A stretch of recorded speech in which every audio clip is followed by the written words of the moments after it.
Trinadapi sunichena Torariva sahishnuna Amanina manadena Kirtaniya sadahari Harinama Harinama Harinamaiva Kevalam Kulo nasyeva nasyeva Nasyeva gatiranyata. So today's program on Thanksgiving is always sponsored by my longtime friends, the Lala family. And I especially want to dedicate this program for Gopalji, who's tolerating great physical pain. And I'm praying to Krishna that he please remove it so that he can do more and more devotional service. Gopal requested me in the summer that for this program I would speak upon the Archa Vigraha, the deity form of God. God has unlimited forms, and his personal forms are all transcendental, spiritual.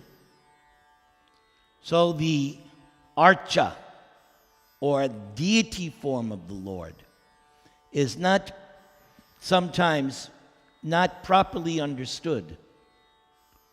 So I spent many days researching, and I have lots, but we won't be able to cover it all.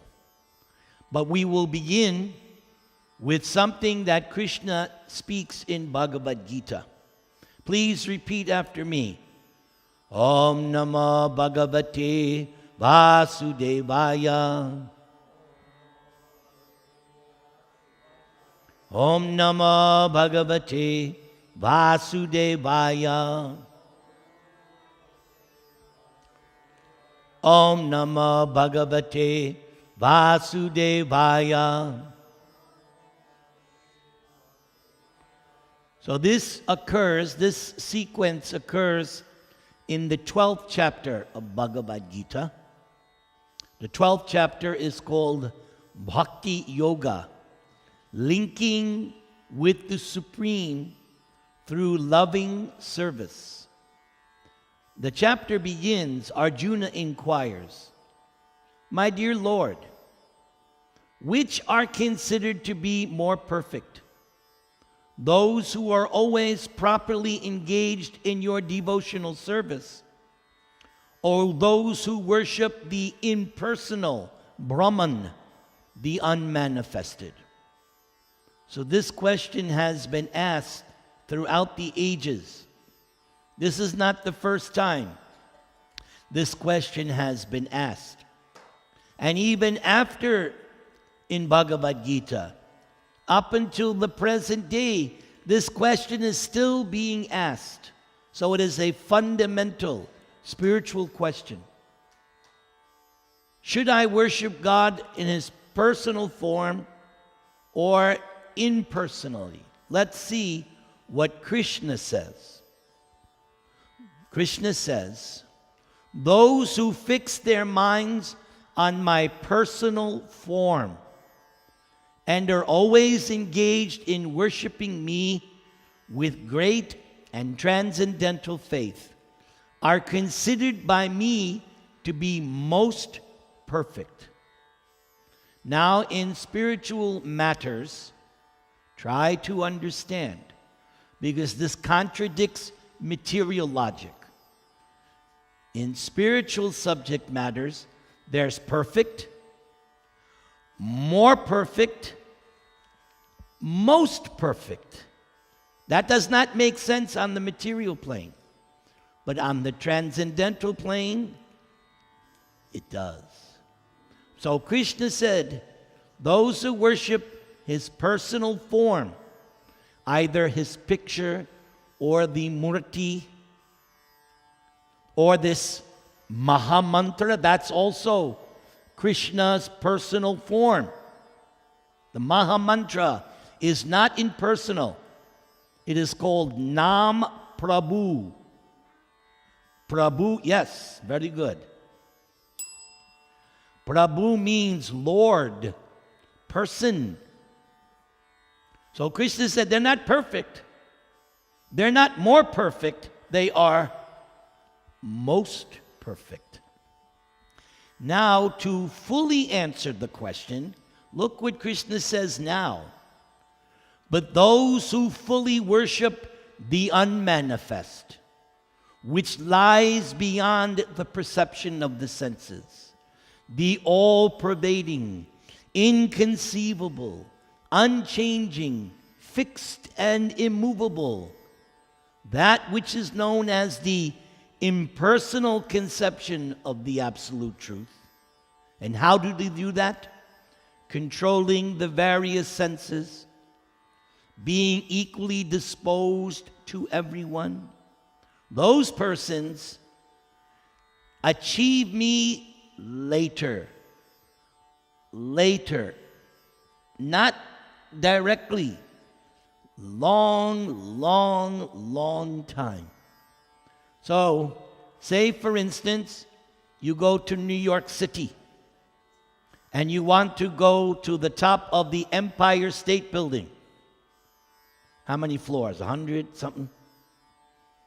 Which one are you going to use? You're going to walk or take the elevator? Now, there's always the smart eye, like, I will walk. That's the impersonalist. They want to reach God the slow way. But those who worship Krishna's personal form, the devotees, they are on the elevator process. Now Krishna says even more about these persons who worship God impersonally. For those whose minds are attached to the unmanifest, impersonal feature of the Supreme, advancement is very troublesome. The exact word in Sanskrit, klesha. Klesha means technically suffering. It's not an easy, like earlier in Bhagavad Gita, in chapter 9, there's one line, susukam kartum avyayam. Krishna said in chapter 9, the bhakti marg means the personal path. What did he say? Susukam. Sukam means happy, but susukam, very happy. Or can be translated easy, joyful. The bhakti marg, that is the adjectives. But the impersonal, Krishna says, klesha, trouble. To make progress in that discipline is always difficult for those who are embodied. By the way, we're all embodied. Because if you weren't embodied, you're either a ghost or you are in the spiritual realm. But as long as you have a material body, you are embodied. Finally, in answering this question, but those who worship me, giving up all their activities unto me, and being devoted to me without deviation, engaged in devotional service, and always meditating upon me, having fixed their minds upon me, O son of Pritha, for them I am the swift deliverer from the ocean of birth and death. Swift deliverer. The impersonalist wants to achieve liberation by his own strength. He doesn't believe or accept the personal form of God. He wants to do it by the strength of his own austerities and penances. Whereas the devotee is like the little child who calls out, save me, save me. And the merciful parent always comes and saves the child. So, the devotee is considered by Krishna to be like Krishna's little child. And when Krishna hears the devotee calling out, Hare Krishna, Krishna Krishna, Hare Hare, Hare Rama, Rama Rama, Hare Hare, Krishna is the swift deliverer. So that's part one of this topic.